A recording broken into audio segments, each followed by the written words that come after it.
Hello everyone and welcome to my channel. Today I'm going to be continuing the Gene Stealer Cult army by painting up the Abominant, acquired from a non-GW third-party seller.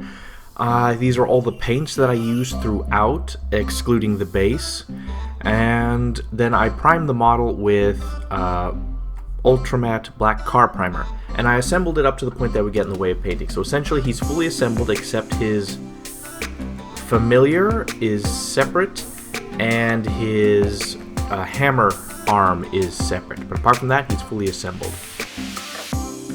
Now before we begin, I want to point out that in the box that it came in, it has two pictures of the model. One which is like a staged one with background and stuff, and one that's just plain. The plain one has more flat and even lighting, which shows its colors better, so I'm pretty happy with that, because the staged one does look noticeably different.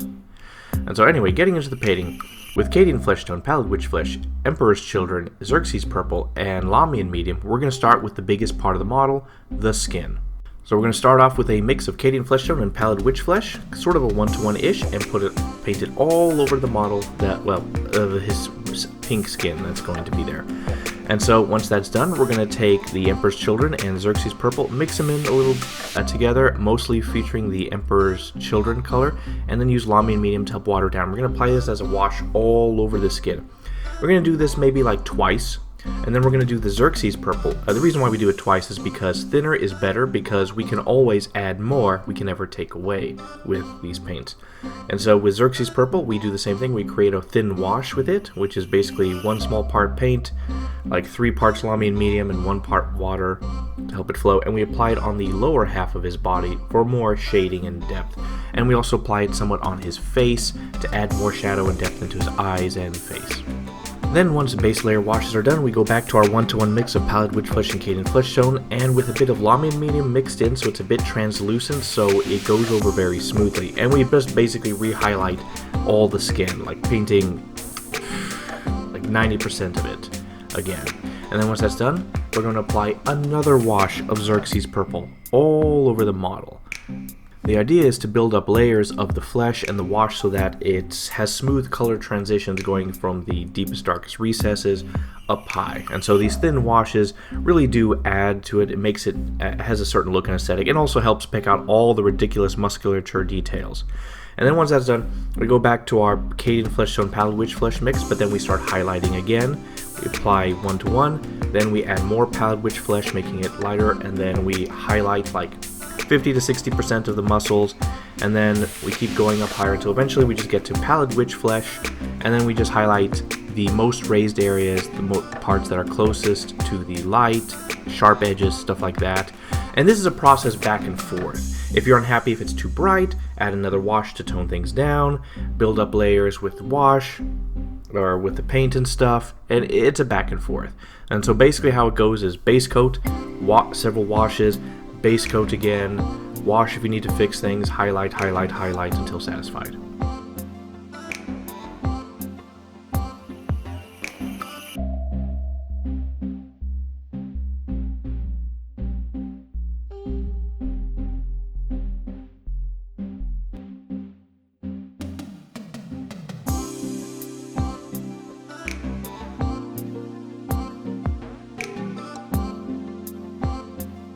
Now with Calidor Sky, Cantor Blue, Pallid Witch Flesh, and I didn't show it here, but Abaddon Black.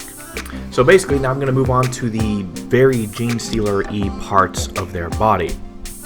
And essentially, base layer of Calidor Sky, and then I take Cantor Blue and I turn it into a wash and apply it all over to fill in the recesses. However, the color's not strong enough. So then I go and re-highlight with Calidor Sky, but after all that work, you can barely notice anything. It's too subtle. So I take Abaddon Black and do a one-to-one with Cantor Blue and Abaddon Black, and then I turn that into a wash and I apply it all into the all over the blue, essentially. And then I do take the paint directly instead of a wash and paint it directly into the crevices. And I do a bit of back and forth of painting it directly in the crevices and then a few more washes. And then I re-highlight with Calidor Sky, and once I got the shadow in and the base layer of Calidor Sky, I then started adding Pallid Witch Flesh into the mix of Calidor Sky, and I kept doing further highlights, focusing on the edges, the raised parts, and I built the highlights up until eventually getting to almost pure Pallid Witch Flesh, where I ended up putting just a little dot on the tips of his spine things, on his back and his chest. Yeah.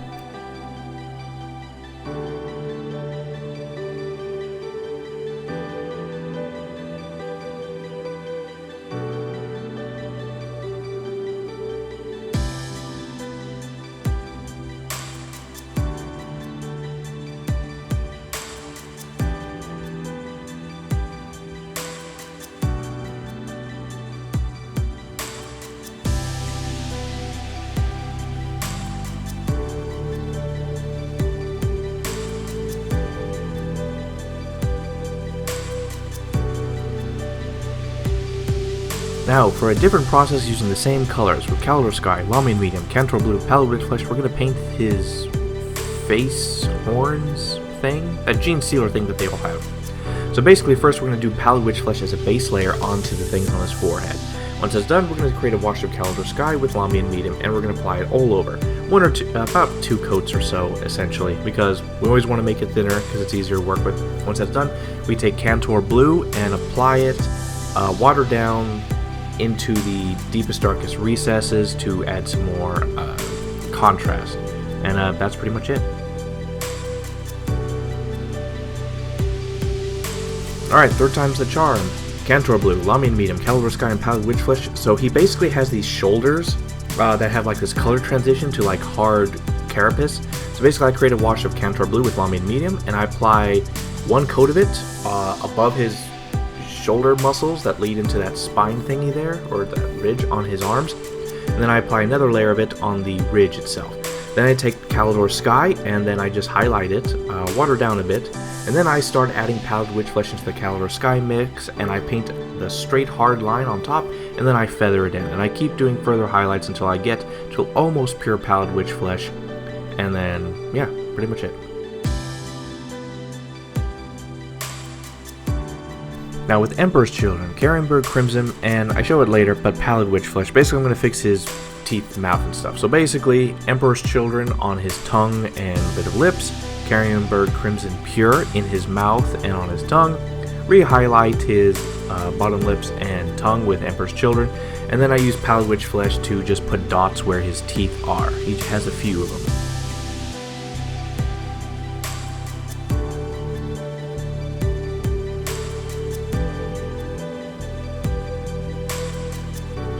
Alright, with Mournfang Brown, Rhinox Hide, and XV88, we're going to paint his pants. Now, I'm painting his pants brown so that it stands out. In the picture, his pants is blue, but he also has like blue carapace and stuff, so it just blends in together.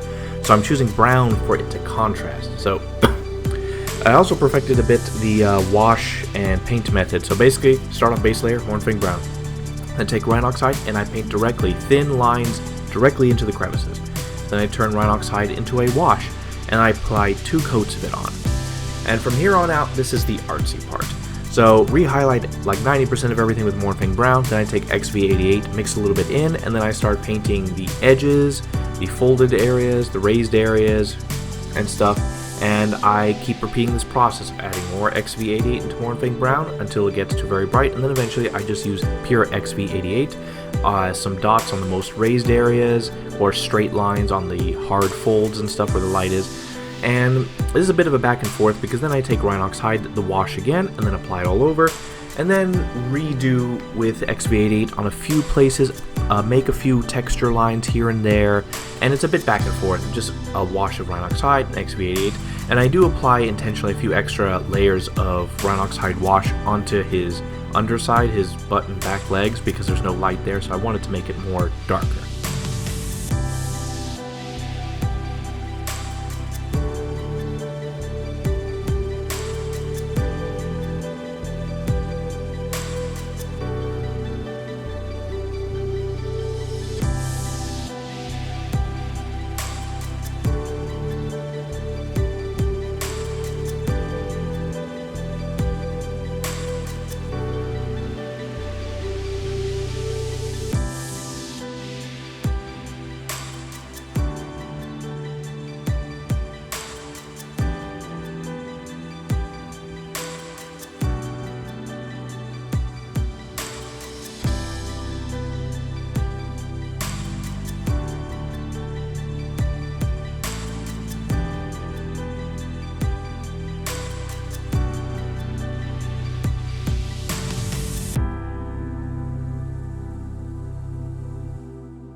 And now with Mournfang Brown, Agrax Earthshaded, XV88, we paint the handles on his weapon. So apparently he has some textured handles on where his hands are. I paint those later, but we focus on the bottom part. So basically, base layer Mournfang Brown all over.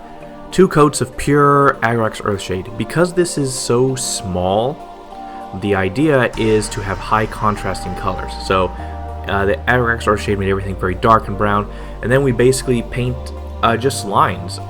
Because of this diamond shape, I just paint a thick line of Mournfang Brown in the center of each of these diamonds, and so basically 4 lines on each of the 4 sides. Then I take XV88 and I do the same thing, but it's only halfway through each of the diamonds, and it actually looks like a pretty decent highlight. High contrasting colors really help deal with how small it is. Alright, and with Agrax Earthshade, Gorthor Brown, and Night Questor Flesh, we're gonna paint his leather belts and like leather strap on his pants or shirt. So I wanted this to be a different color to make it stand out more compared to his brown pants. So basically, Gorthor Brown on his leather belt that he has around his waist, his bag as well, and the shoulder part of his shirt, basically. Then covered in Agrax Earthshade, re-highlight the edges with Gorthor Brown, and then we'll do a few slashes in between the leather, and then with Night Questor Flesh, re-highlight the most raised edges, folds, and do a few slashes through, and that's it.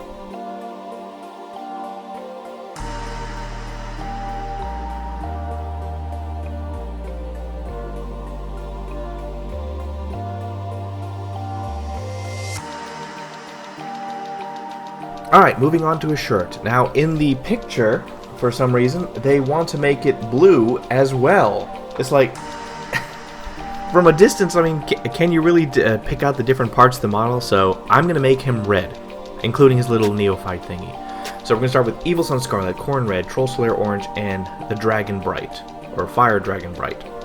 So, basically what I do is base layer Evil Sun Scarlet. Then I'm going to take pure Corn Red, and I'm going to paint with a thin brush, thin lines into every single fold and stuff. It's okay if it's a little big, that won't be a problem, or a little larger than the crevice itself. Once that's done, we're going to then take Corn Red, turn it into a wash, and then we're going to apply 2 coats of it all over. And once that's done, we go back to Evil Sun Scarlet, and what we're going to do to start off is paint all the highlights and edges, the top raised parts, not the valleys. And then once we're going to do that, we're going to go basically horizontal, and we're going to paint a bunch of lines that go a little bit into each of the crevices to just add texture and stuff. So thick lines on the highlights, and then horizontal stripes all the way through, all throughout everything. Then once that's done, we're going to take Troll Slayer Orange, and we're going to paint thin lines on all the highlights and edges, raised areas, and then do horizontal slashes all the way through, or horizontal to the lines that they do. I know it curves, so it's like curving horizontal. I don't know if that makes sense. Just watch the video, you might be able to figure it out better than I can explain it. And then with Fire Dragon Bright, we basically do the same thing. We recover up mostly the Troll Slayer Orange, but like half of it. So we're painting probably like the very most raised areas, edges, and stuff like that, and horizontal slashes all the way through on the most raised areas and stuff. Basically like half of what we did with the Troll Slayer Orange.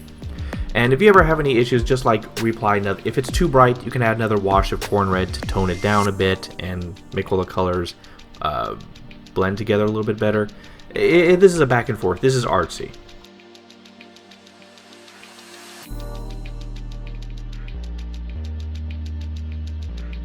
Alright, with Dawnstone, Administrative Grey, Abaddon Black, we're going to be painting the little Gene Stealer Cult armor things he has on his front and his back. So basically, base layer Dawnstone, then we're going to take Administrative Grey, paint the edges of each of these little armor plate thingies, and a bit into the center. Then we're going to take Abaddon Black, turn it into a wash, and then cover the armor plates. It fills in the recesses, dries, does all the work for us. Then we're going to take Administrative Grey again and re-highlight the edges and stuff, and maybe a little bit with a dried brush, overbrush in the center to highlight the center of each of these rib cage thingies. And with AK Interactive Ultra Matte Varnish, I apply it all over the model, but I do take a bit of water and mix it in because for some reason this is pigmented and it'll turn the model white, so I have to apply a little bit of water to help reduce that whitening effect. And then once that's done, I realize it could be a bit better, and so I basically take AK Interactive and Army Painter Anti-Shine Matte Varnish, and I basically mix them 1-to-1 with a bit of water, and this, how do I explain it? It's like there's this aesthetic when you constantly paint with just a brush that's like this matte, kind of shiny, kind of dry look with the brush. And if you mix these two 50-50 and a bit of water, you can retain that, so his skin will be shiny and a bit more glossy and lifelike, like I didn't even put a wash on. Now I applied this to all the flesh, and I avoided all the robes that they're wearing. I wanted to keep those matte. Alright, moving on to metals with duraluminum and steel, which is basically a light metal and a dark metal. And I also bring some Guilliman flesh in later just for some color. But essentially, so the base layer of all the metal pieces is pure black. Redid Abaddon black if it wasn't black enough. And basically, with the dark steel color, the dark metal, I basically painted like overbrushed on top of the chain so that the black was still a little bit visible in the gaps.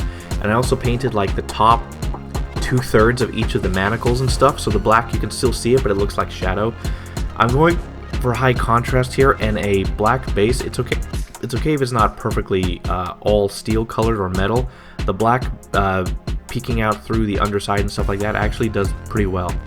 And once that's done, I take duraluminum and lightly apply stripes along all the manacles, as well as light overbrushing on the most raised parts of the chain. That's it. Quick, easy, simple, done. The only thing is the head of his weapon. Basically, base layer steel. I applied duraluminum on the edges of every corner, and then scratches, because there are scratches made onto the model, and then just a few like stripes here and there.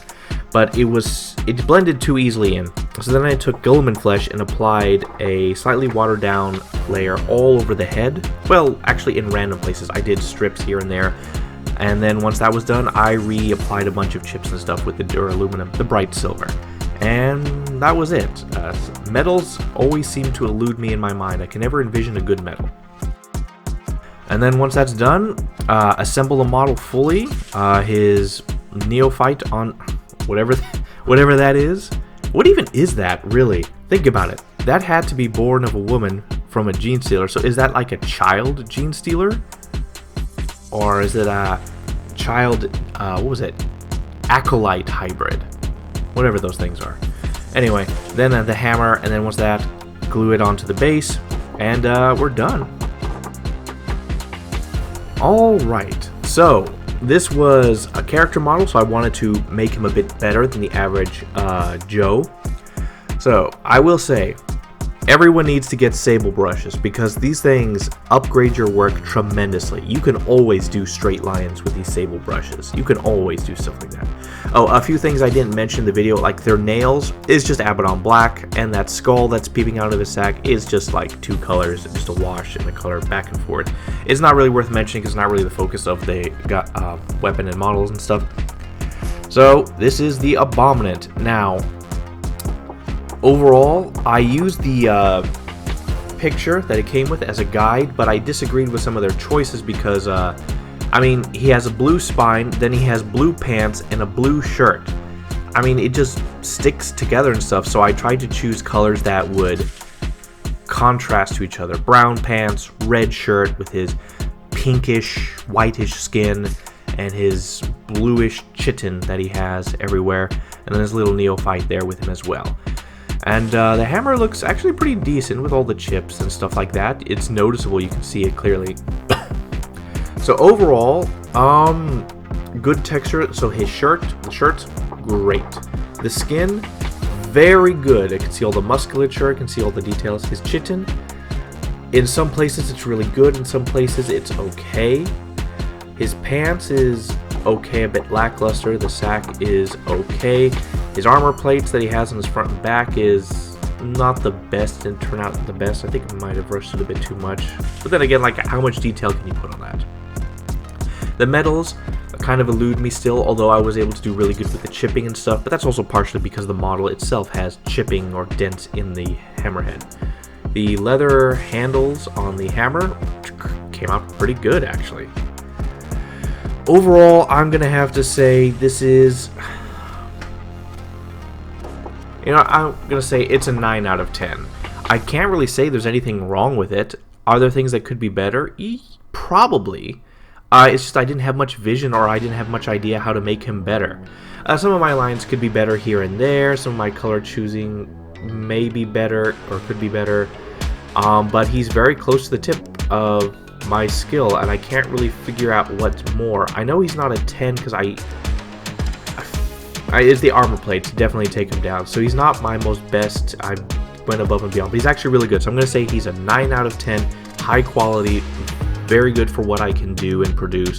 Lots of texture on his flesh, his clothing and stuff. He looks great, and his base does not detract at all. I perfected the bases after the previous model kit of Neophytes was kind of trashed. And yeah, it came out really well.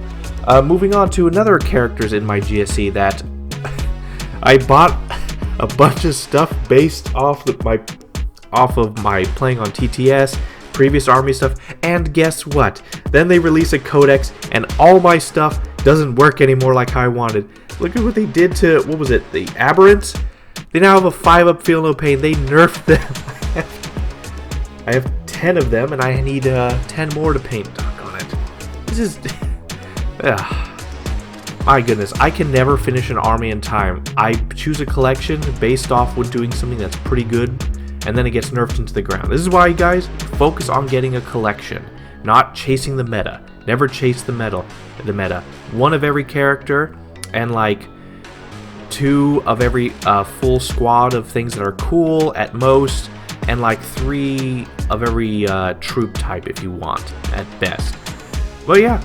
Alright, so like the video, share if you want to share it, and more to come relatively soon. I've just been very swamped with work, jobs, and things I would do otherwise than this. Sorry. Alright, I'll see you.